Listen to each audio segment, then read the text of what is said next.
Ya, baik. Shalom adik-adik yang kekasih. Ya, selamat hari Minggu. Ya, kembali kita bertemu pada Minggu pagi ini dalam kita mengikuti ibadah sekolah Minggu kita untuk kelas besar ya. Kita akan mulai ibadah kita pada Minggu pagi hari ini. Dan sebelumnya Kak Kavin sapa dulu. Apa kabar semua? Baik, luar biasa. Yes ya. Pasti Kak Kavin tahu ada rasa sukacita yang adik-adik rasakan di pagi hari ini. Walaupun kita masih dalam bentuk live streaming ya, ibadah sekolah minggunya. Tapi Kak Kavin yakin dan percaya bahwa kalian tetap semangat untuk ya memuji dan membesarkan nama Tuhan. Ya, baik adik-adik yang kekasih, kita akan mulai ibadah kita pada pagi hari ini. Untuk itu Kak Kavin mengundang semua adik-adik untuk kita berdiri. Dan kita angkat pujian dari Kidung Jemaat 10. Baitnya yang pertama, pujilah Tuhan Sang Raja.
Adik-adik kekasih, kita akan masuk dalam doa pembukaan. Semua lipat tangannya dan kita tutup mata, kita berdoa.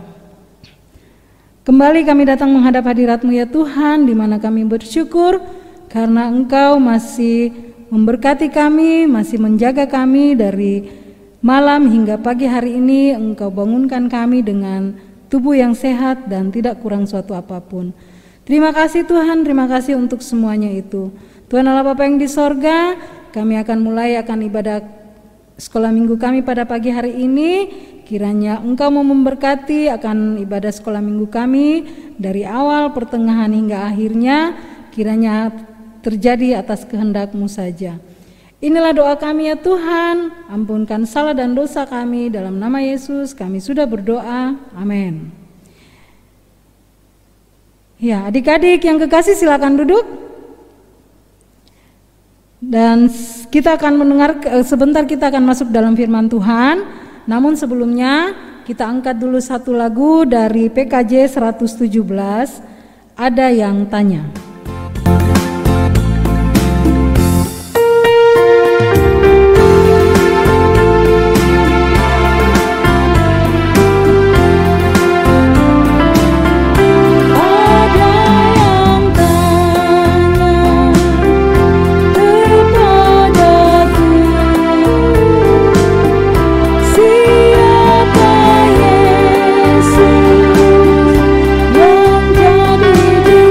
Yesus yang jadi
Ya baik adik-adik yang kekasih, tiba saatnya kita akan membaca serta mendengarkan cerita firman Tuhan yang sebentar akan dibawakan oleh Kakak Rina. Untuk itu adik-adik yang kekasih, duduk yang manis ya.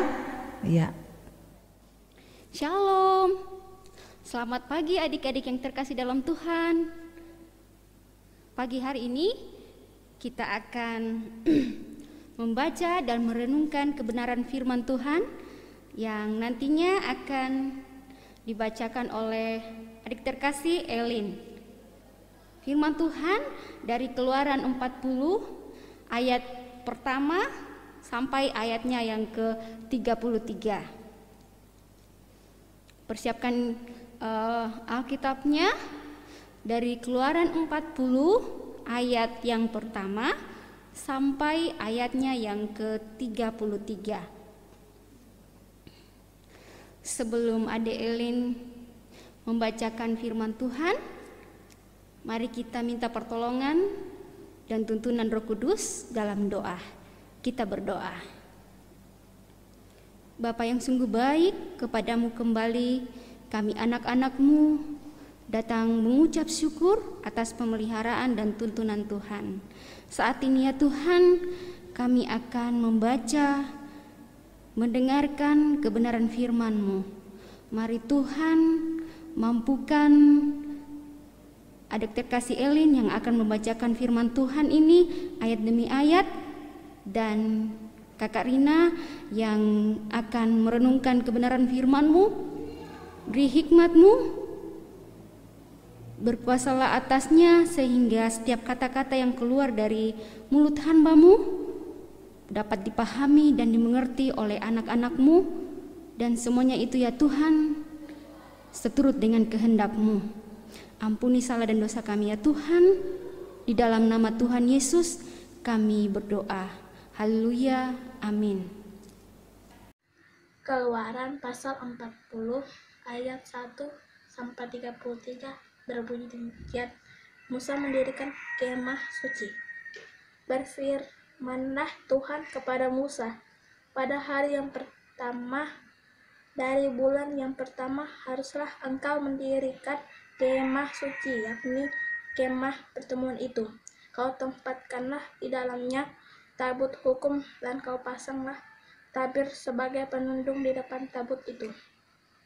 Kau bawalah ke dalamnya meja dan taruhlah di atasnya perkakas menurut susunannya. Kau bawalah ke dalamnya kandil dan kau pasang lampu-lampunya di atasnya. Kau taruhlah mezbah emas untuk membakar ukupan di depan tabut hukum. Kau gantungkanlah tirai pintu kemah suci. Kau taruhlah mezbah korban bakaran di depan pintu kemah suci, yakni kemah pertemuan itu. Kau taruhlah bejana pembasuhan di antara kemah pertemuan dan mezbah itu. Lalu kau taruhlah air ke dalamnya. Haruslah kau buat pelataran keliling, dan kau gantungkanlah tirai pintu gerbang pelataran itu. Kemudian kau ambillah minyak urapan dan kau rapilah kemah suci dengan segala yang ada di dalamnya. Demikianlah harus engkau menguruskannya dengan segala perabotannya sehingga menjadi kudus. Juga kau rapilah mezbah korban bakaran itu dengan segala perkakasnya, dan demikianlah engkau harus menguduskan mezbah itu sehingga mezbah itu maha kudus. Juga kau rapilah bejana pembasuhan itu dengan alasnya, dan demikianlah engkau harus menguruskannya. Kemudian kau suruhlah Harun dan anak-anaknya datang ke pintu kemah pertemuan, dan kau basuhlah mereka dengan air. Kau kenakanlah pakaian yang kudus kepada Harun, kau rapih dan kau kuduskanlah dia supaya ia memegang jabatan imam bagiku. Juga anak-anaknya kau suruhlah mendekat dan kau kenakanlah kemeja kepada mereka. Urapilah mereka seperti engkau mengurapi ayah mereka, supaya mereka memegang jabatan imam bagiku. Dan ini terjadi supaya berdasarkan pengurapan itu mereka memegang jabatan imam untuk selama-lamanya turun-temurun. Dan Musa melakukan semuanya itu tepat seperti yang diperintahkan Tuhan kepadanya. Demikianlah lakukannya. Dan terjadilah dalam bulan yang pertama tahun yang kedua, pada tanggal 1 bulan itu, maka didirikanlah kemah suci. Musa mendirikan kemah suci itu, dipasangnyalah alas-alasnya, ditaruhnya papan-papannya, dipasangnya kayu-kayu bentangnya, dan didirikan tiang-tiangnya. Dikembangkannya atap kemah yang menudungi kemah suci, dan diletakkannya tunduk kemah di atasnya seperti yang diperintahkan Tuhan kepada Musa. Diambilnyalah hukum Allah dan ditaruhnya ke dalam tabut. Dikenakannya kayu pengusung pada tabut itu, dan diletakkannya tutup pendamaian di atas tabut itu. Dibawanya tabut itu ke dalam kemah suci, digantungkannya tabir penundung, dan dipasangnya sebagai penundung di depan tabut hukum Allah, seperti yang diperintahkan Tuhan kepada Musa. Ditaruhnya meja di dalam kemah pertemuan pada sisi kemah suci sebelah utara di depan tabir itu. Diletakkannya di atasnya roti sajian menurut susunannya di hadapan Tuhan, seperti yang diperintahkan Tuhan kepada Musa. Ditempatkannya kandil di dalam kemah pertemuan berhadapan dengan meja itu. Pada sisi kemah suci sebelah selatan dipasangnya lampu-lampu di atasnya di hadapan Tuhan, seperti yang diperintahkan Tuhan kepada Musa. Ditempatkannya mezbah emas di dalam kemah pertemuan di depan tabir itu. Dibakarnya di atas ukupan dari wangi-wangian, seperti yang diperintahkan Tuhan kepada Musa. Digantungkannya tirai pintu kemah suci. Mezbah korban bakaran ditempatkannya di depan pintu kemah suci, yakni kemah pertemuan itu, dan dipersembahkannya di atasnya korban bakaran dan korban sajian, seperti yang diperintahkan Tuhan kepada Musa. Ditempatkannya bejana pembasuhan di antara kemah pertemuan dan mezbah itu, lalu ditaruhnya air ke dalamnya untuk pembasuhan. Musa dan Harun serta anak-anaknya membasuh tangan dan kaki mereka dengan air dari dalamnya.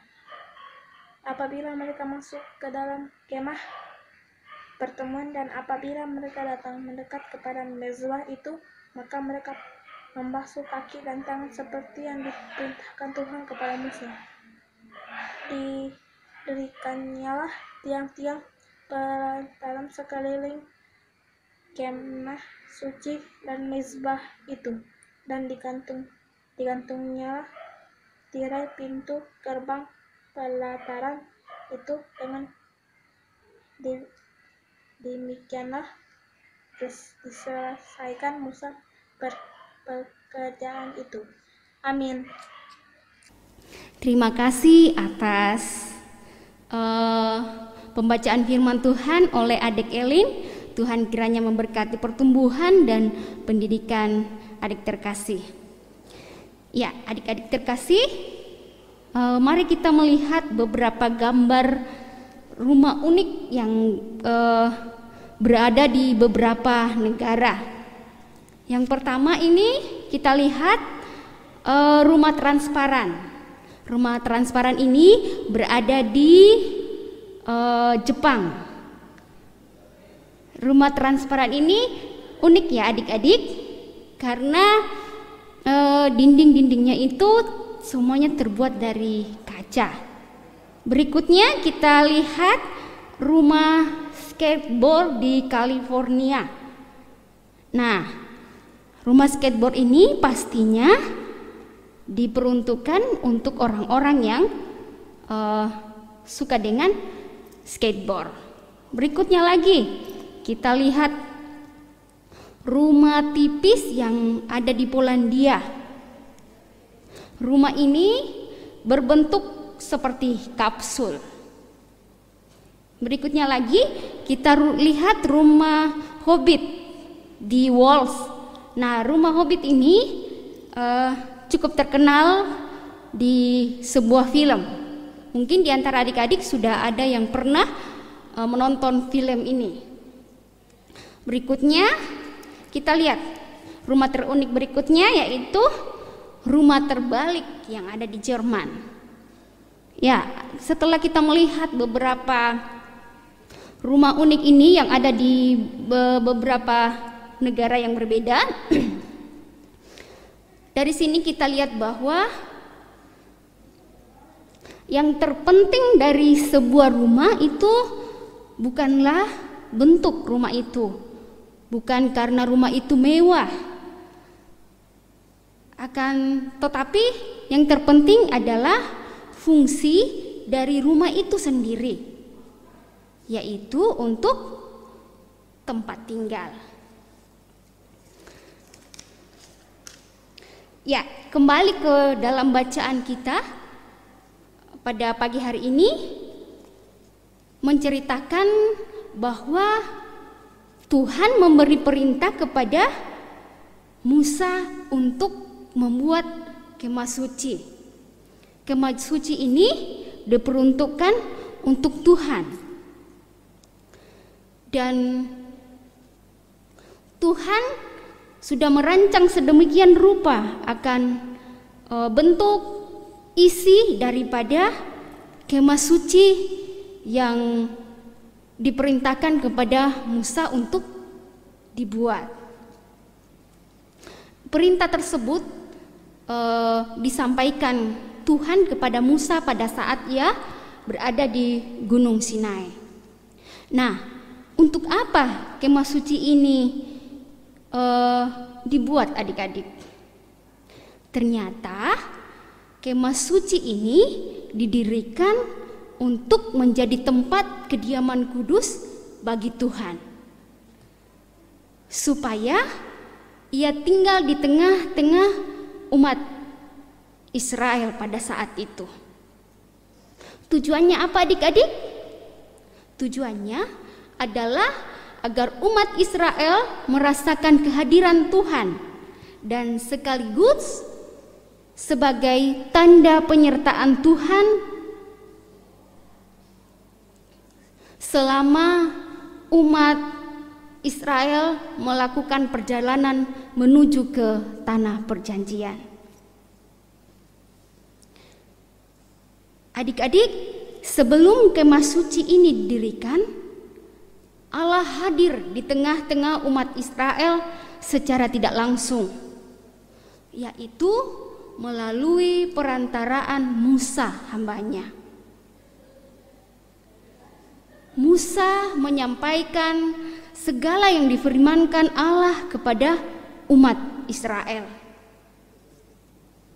Lalu, mengapa Allah yang Maha Hadir menghendaki Musa mendirikan kemah suci yang justru terkesan membatasi kehadiran Tuhan? Bukankah Allah hadir di mana-mana? Lalu mengapa harus mendirikan kemah suci? Yuk kita belajar dari firman Tuhan hari ini. Ternyata rumah ibadah atau kemah suci dan bait Allah serta gereja merupakan simbol kehadiran Allah, menjadi tempat perjumpaan manusia dengan Allah. Namun meskipun demikian, kehadiran Tuhan tetap tidak terbatas. Ia tidak hanya hadir di gereja, di kemah suci, atau di rumah ibadah. Jadi, tempat ibadah merupakan simbol tempat kehadiran Tuhan. Karena itu, mari kita belajar. Yang pertama, ketika adik-adik beribadah di rumah, harus menunjukkan rasa hormat kepada Tuhan dengan berpakaian yang rapi, mandi sebelum ibadah, melaksanakan ibadah dengan tertib. Nah, yang menjadi pelajaran buat kita juga pada hari ini yang kedua, yaitu tempat ibadah tidak dapat membatasi kehadiran Allah kita, sehingga kita tidak hanya taat dan menyembah Tuhan serta bersikap baik hanya jika kita berada di tempat ibadah atau di gereja. Namun dimanapun kita berada, kita harus bersikap baik sebagai wujud ketaatan kita kepada Tuhan. Pelajaran yang ketiga yaitu tempat ibadah didirikan supaya kita selalu ingat bahwa Tuhan selalu hadir menyertai kehidupan kita. Gereja atau rumah ibadah itu menjadi sarana bagi kita manusia untuk terus mengalami perjumpaan dengan Tuhan, sehingga iman kita semakin bertumbuh di dalam Tuhan. Karena itu, rajinlah ke sekolah minggu apabila nanti ibadah sudah diperbolehkan di gereja. Untuk saat ini, rajinlah adik-adik beribadah sekolah minggu di rumah, agar iman adik-adik terus bertumbuh di dalam Tuhan. Demikian firman Tuhan, terpujilah Dia, haleluya, amin. Ya, adik-adik yang kekasih, tadi kita sudah mendengarkan cerita firman Tuhan. Nah, sekarang Kak Kavin akan membagikan tugas untuk adik-adik terkasih. Ya, ayat hafalan kita pada minggu pagi ini terambil dari 1 Korintus 6 ayatnya yang ke-11b, ya. 1 Korintus 6 ayatnya yang 11b. Kak Kavin bacakan ya. Tetapi kamu telah memberi dirimu disucikan, kamu telah dibenarkan dalam nama Tuhan Yesus Kristus dan dalam roh Allah kita. Ya, sekali lagi, tetapi kamu telah memberi dirimu disucikan, kamu telah dibenarkan dalam nama Tuhan Yesus Kristus dan dalam roh Allah kita. Ya, itu ayat hafalan kita untuk minggu ini ya. Adik-adik yang kekasih, ditunggu aktivitasnya. Ya, baik. Kita akan masuk dalam persembahan. Semua siapkan persembahannya ya. Dan kita angkat satu lagu dari PKJ 216, Berlimpah Sukacita di Hatiku.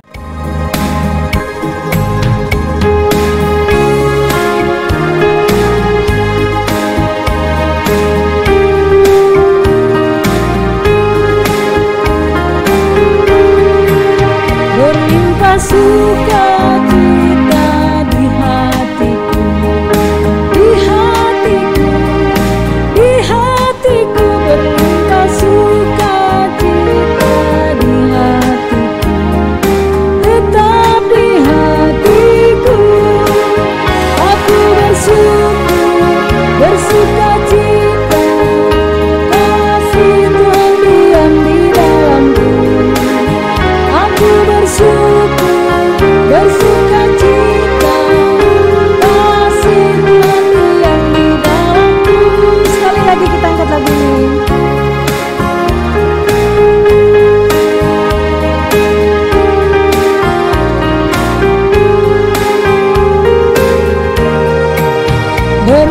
berlimpah sukacita di hatiku, di hatiku, di hatiku, berlimpah sukacita di hatiku.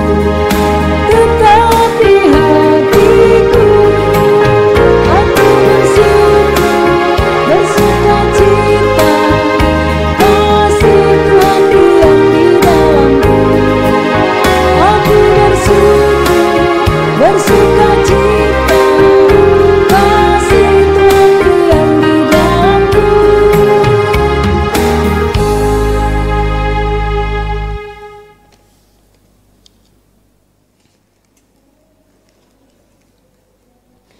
Kita akan masuk dalam doa syafaat. Mari semua lipat tangan, kita berdoa. Terima kasih ya Tuhan atas firman-Mu hari ini. Hari ini kami telah belajar bahwa Tuhan ada di mana-mana dan Tuhan menyertai kami dimanapun kami berada. Gereja adalah sarana di mana menyatakan bahwa Tuhan hadir di tengah-tengah kami. Mampukan kami ya Allah Roh Kudus, agar firman-Mu ini dapat kami hayati, kami mengerti, dan menjadi pedoman kehidupan kami di hari-hari selanjutnya.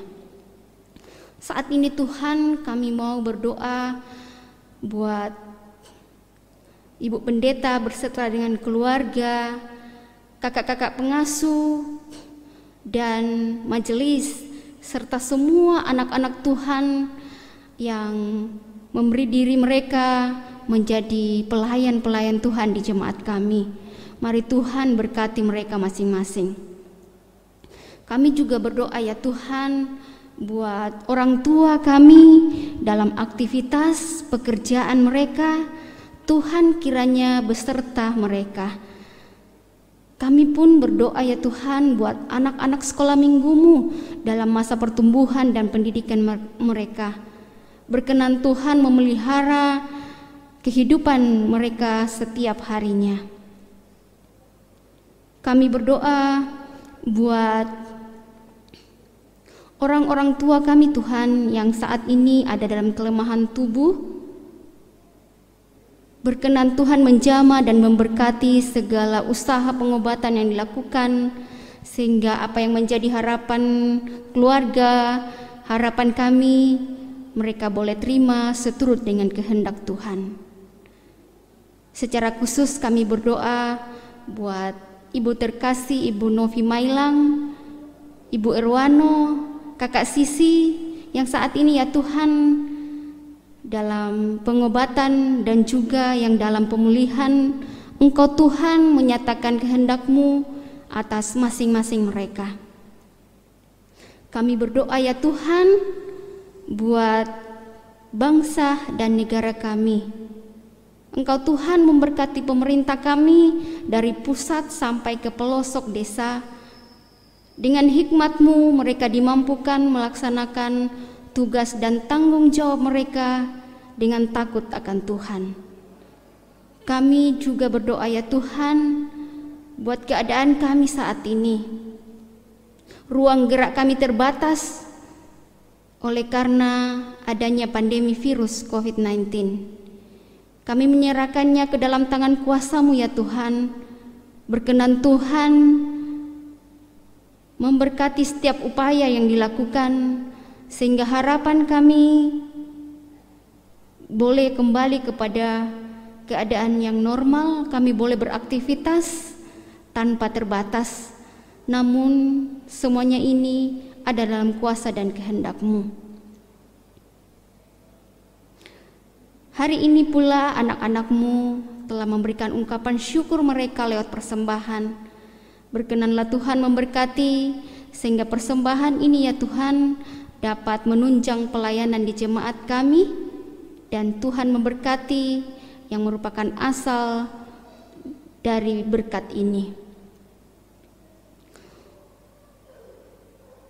Inilah doa kami ya Tuhan yang kami bawa ke dalam tangan pengasihan-Mu. Namun bukanlah kehendak kami yang jadi, melainkan kehendak-Mu lah. Di dalam nama Tuhan Yesus yang telah mengajar kami berdoa bersama-sama, demikian. Bapa kami yang ada di sorga, dikuduskanlah nama-Mu, datanglah kerajaan-Mu, jadilah kehendak-Mu di bumi seperti di sorga. Berikanlah kami pada hari ini makanan kami yang secukupnya, dan ampunilah kami akan kesalahan kami, seperti kami juga mengampuni orang yang bersalah kepada kami. Dan janganlah membawa kami ke dalam pencobaan, tetapi lepaskanlah kami daripada yang jahat. Karena Engkaulah yang punya kerajaan dan kuasa dan kemuliaan sampai selama-lamanya. Amin. Ya, adik-adik yang kekasih, kita akan akhiri ibadah sekolah minggu kita pada pagi hari ini. Untuk itu, Kak Kavin undang kita semua berdiri dan kita angkat satu pujian dari Kidung Keesaan 751 baitnya yang pertama. Nama Yesus termulia.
Kiranya kasih karunia Tuhan menyertai kita dari saat ini kekal sampai selama-lamanya. Amin.